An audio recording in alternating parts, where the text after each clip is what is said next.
Subscribe YouTube channel official iNews dan nyalakan loncengnya.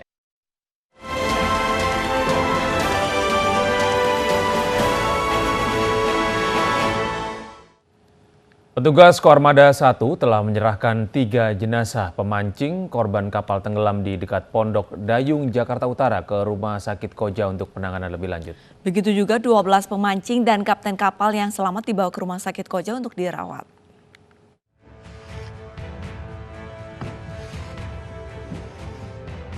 Kapal kayu sepanjang 7 meter yang membawa penumpang sebanyak 16 pemancing hancur terhempas ombak dan menabrak dermaga usai mesin kapal mati secara mendadak.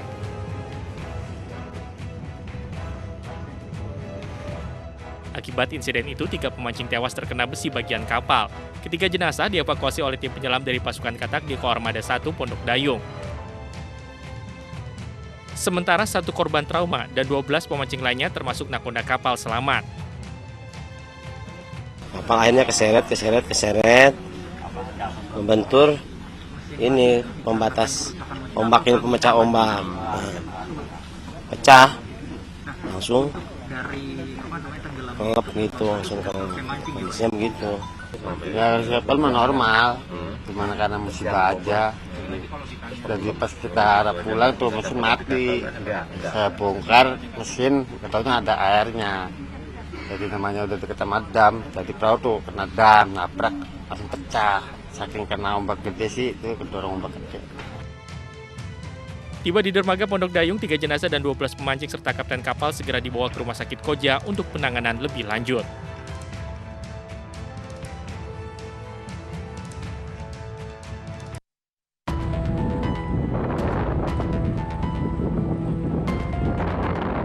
Tim dari Kopaska Koarmada 1 menerjunkan 1 buah kapal KRI Teluk Cilukan Bawang langsung mengevakuasi 16 penumpang di kapal pemancing yang tenggelam di perairan Teluk Jakarta dekat Pondok Dayung, Jakarta Utara. Peristiwa terjadi saat 16 pemancing dengan perahu nelayan hendak pulang ke pesisir Jakarta Utara. Namun saat akan sampai ke pantai, mesin perahu yang ditumpangi mati dan dihantam ombak hingga terbalik. Jenis kapalnya itu panjangnya 7 meter, kapal nelayan biasa. Cuma kondisinya karena hantaman ombak tadi ya, tadi cuacanya buruk, akhirnya kapalnya berantakan, hancur berantakan. Berarti kapal kayu yang ada mesinnya? Iya, kapal kayu bermesin. Panjangnya 7 meter, Itu aja. Untuk yang meninggal sendiri dikarenakan tidak bisa berenang atau bagaimana? Jadi kondisi yang meninggal itu tadi yang 1 memang sudah meninggal mengapung, yang 2 terjepit di bawah. Kapalnya pecah, menjepit mereka di bawah. Sebanyak 13 orang pemancing berhasil dievakuasi dengan selamat, namun 3 pemancing lainnya tewas tenggelam. Dari Jakarta, tim liputan iNews melaporkan. Pemirsa, diduga lengah saat mengemudi, sebuah minibus tercebur ke parit di kawasan Ciracas, Jakarta Timur. Badan minibus berhasil dievakuasi petugas pemadam kebakaran menggunakan kren.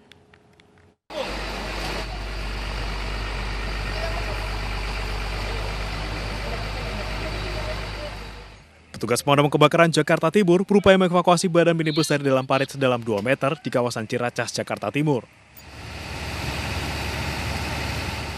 Evakuasi dengan kren sempat terhambat rendahnya bentangan kabel listrik lokasi. Minibus baru berhasil diangkat 1 jam kemudian.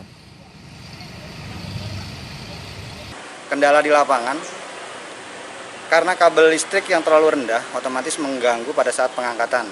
Itu yang akan sedikit mengganggu, makanya tadi ada sedikit waktu sekitar hampir 20 menitan. Nah, bisa dievakuasi kerusakan sekitar 20% karena memang itu sudah kita maksimalkan untuk mengurangi resiko kerusakan.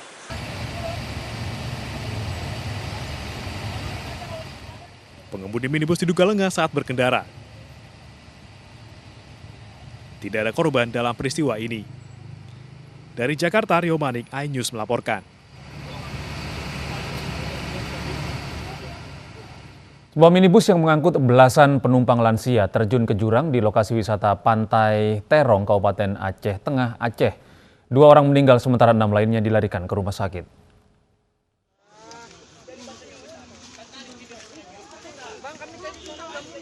Kecelakaan tunggal Minggu siang terjadi di Jalan Kampung Bagie, Kecamatan Bebesen, Kabupaten Aceh Tengah, Aceh.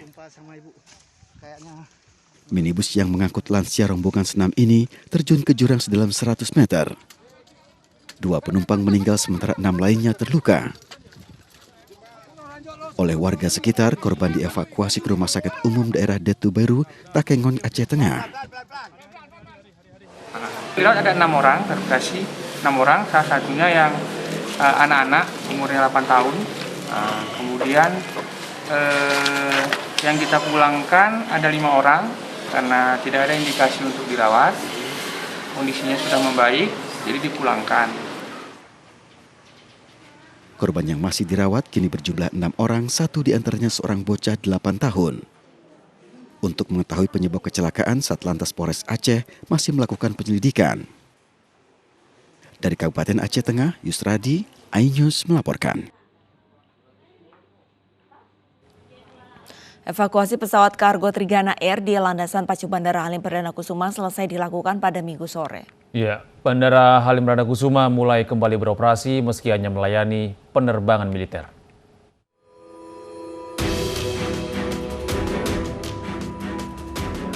Proses evakuasi pesawat Trigana Air PKISF yang tergelincir di Bandara Halim Perdana Kusuma, Jakarta telah selesai pada Minggu sore.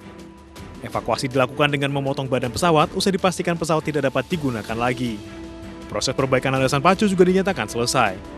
Bandara kembali beroperasi meski hanya melayani penerbangan militer. Seluruh penerbangan sipil termasuk 12 keberangkatan dan 17 kedatangan maskapai Batik Air masih dialihkan ke Bandara Soekarno-Hatta. Operasional Bandara Halim baru akan normal pada Senin pukul 4 pagi. Alhamdulillah tadi potongan terakhir bagian pesawat Trigana Papa Kilo Yankee Sierra Foxtrot telah berhasil dipindahkan dari lokasi kejadian di apron, di runway Halim Perdana Kusuma menuju ke area yang sudah ditentukan di sisi selatan Bandara Halim Perdana Kusuma. Dan oleh karenanya kondisi landasan pacu Halim Perdana Kusuma sudah kembali kami operasionalkan secara normal, khusus untuk kegiatan operasional penerbangan militer maupun general aviation.